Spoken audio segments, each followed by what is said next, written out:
Assalamualaikum warahmatullahi wabarakatuh. Kita lanjutkan materi tentang uang dan sistem keuangan. Kita lihat, saham. Saham adalah keuntungan saham adalah, surat berharga. Keuntungan menerbitkan saham, yang pertama tidak memiliki kewajiban membayar hutang, yang kedua memperbanyak pihak pemilik perusahaan, menghasilkan sinergi karena perkawinan dengan perusahaan atau kelompok perusahaan lain. Kemudian keterbatasannya adalah kehilangan kontrol manajemen atau hak suara, kemudian harus membayar dividen. Nah, kalau obligasi,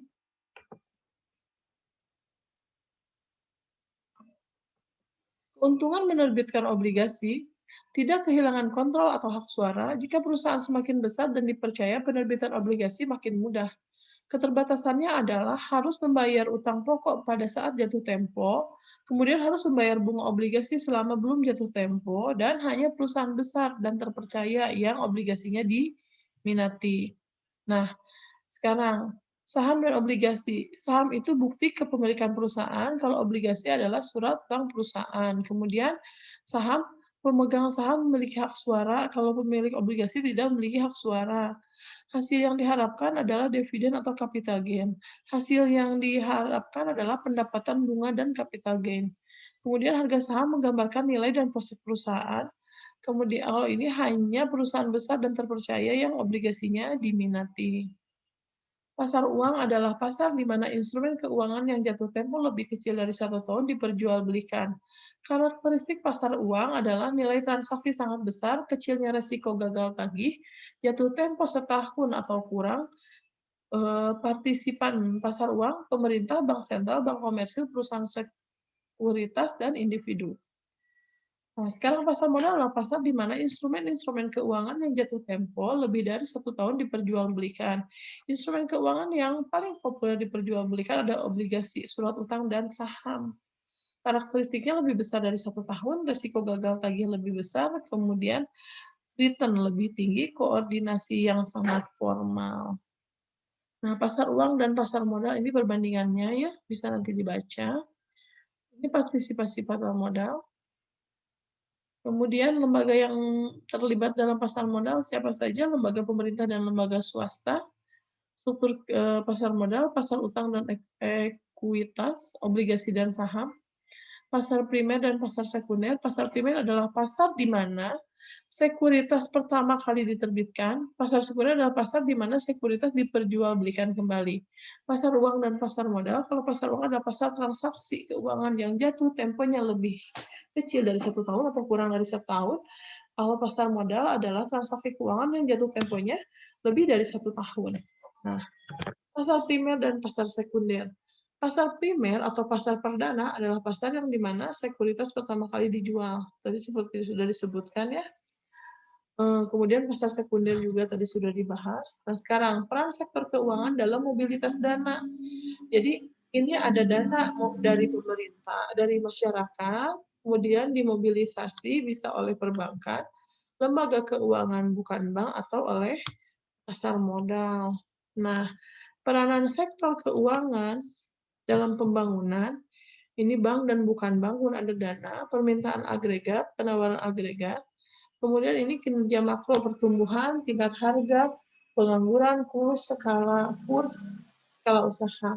Nah, ujungnya adalah kesejahteraan rakyat. Sistem keuangan di Indonesia, sistem keuangan bukan bank, dan sistem moneter. Sistem moneter itu bawahnya dana moneter, kemudian dibagi dua, ada sistem perbankan, ada otoritas moneter, baru di bawahnya ada Bank Indonesia. Kalau sistem perbankan di Indonesia, itu tertinggi ada Bank Indonesia, kemudian dibagi menjadi 3, ada bank umum. Bank umum itu terdiri dari pemerintah pusat, pemerintah daerah, swasta asing, swasta nasional, asing, dan campuran. Sementara ada BPR, ya, kemudian ada bank bagi hasil atau bank umum BPR. Nah, permintaan uang, karena uang hanya sebagai alat tukar, maka permintaan uang berhubungan positif dengan tingkat pendapatan, ya, di mana M per D pangkat D sama dengan KY MT nilai nominal uang, P tingkat harga umum. Y adalah tingkat pendapatan, K proporsi permintaan uang terhadap pendapatan. Ini permintaan uang teori Keynes, permintaan uang yang untuk transaksi M pangkat T sama dengan fungsi Y di mana delta M pangkat T dibagi delta Y lebih besar dari 0. Permintaan uang untuk spekulasi M pangkat SP sama dengan fungsi R di mana delta M pangkat SP dibagi delta R lebih kecil dari 0. Total permintaan uang M pangkat D sama dengan M pangkat T tambah M pangkat SP. MD sama dengan fungsi Y, R. Ini permintaan uang untuk transaksi. Permintaan uang untuk spekulasi. Uang untuk spekulasi adalah keinginan memegang uang tunai sebagai alternatif dari penyimpanannya dalam bentuk aset finansial. Nah, uang kas dan sekuritas. Ada uang tunai, ada sekuritas atau deposito. Keuntungan likuidit pada tanpa risiko gagal tagih. Kerugian tidak dapat bunga atau capital gain. Kalau security deposit keuntungannya dapat bunga dan capital gain. Kerugiannya tidak liquid, capital loss. Ini permintaan uang untuk spekulasi, ilustrasi sederhana. Silahkan dipelajari. Ini kurva permintaannya. Ini permintaan uang spekulasi atau agregat pada tingkat bunga R pangkat 0, semua orang membeli obligasi sejumlah uang yang disisihkan untuk spekulasi. Pada tingkat bunga R pangkat 1, pada tingkat bunga yang sangat rendah, semua orang akan menyimpan uang yang disisihkan untuk spekulasi dalam bentuk tunai. Nah, ini permintaan uang spekulasi dalam dunia nyata. Bila bunga deposito berjangka naik, maka ceteris paribus jumlah uang yang didepositokan semakin besar. Bila tingkat bunga SBI naik, maka ceteris paribus jumlah pembelian SBI oleh masyarakat meningkat.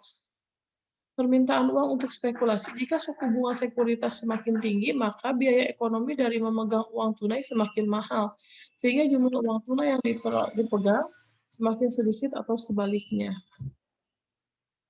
Ini total permintaan ya. MD adalah